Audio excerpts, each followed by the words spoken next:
Good morning sa lahat. Good morning sa lahat.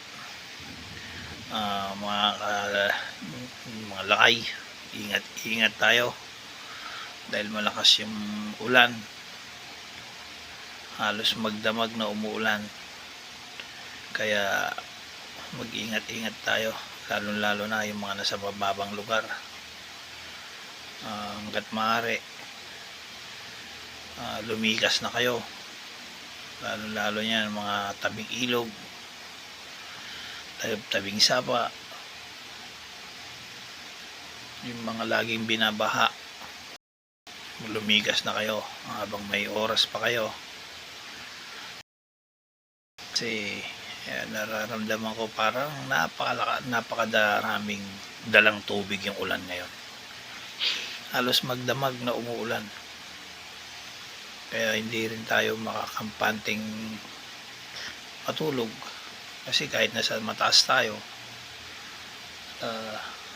grabe yung lakas ng ulan. Naalala ko nung nasa probinsya pa ako,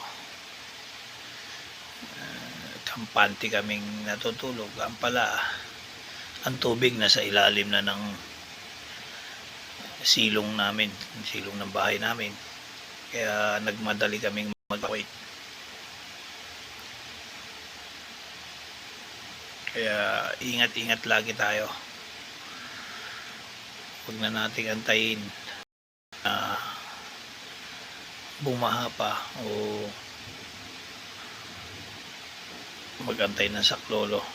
Kaya habang maaga, pag ganyang alam nyo naman na mababay lugar nyo, isipin nyo na yung mga sarili nyo, yung pamilya nyo. Pag lumikas na kayo, mayroon namang evacuation center, doon na kayo mag-evacuate. Huwag niyong hayaan na lumaki pa yung bago kayo mag-evacuate.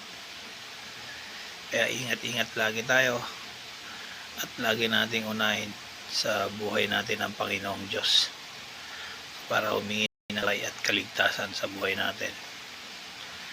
Kaya number 1 na unahin natin ang pagpipray ay Panginoon.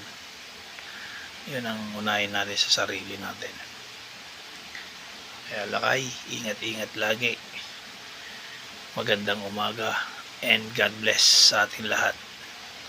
Sa mga motorista naman na mga kaibigan natin, ingat din kayo at madulas ang kalsada. Pag wala naman kayong mga lakad sa inyong mga pupuntahan, huwag na kayo lumabas. Lahat ng mga kaibigan natin,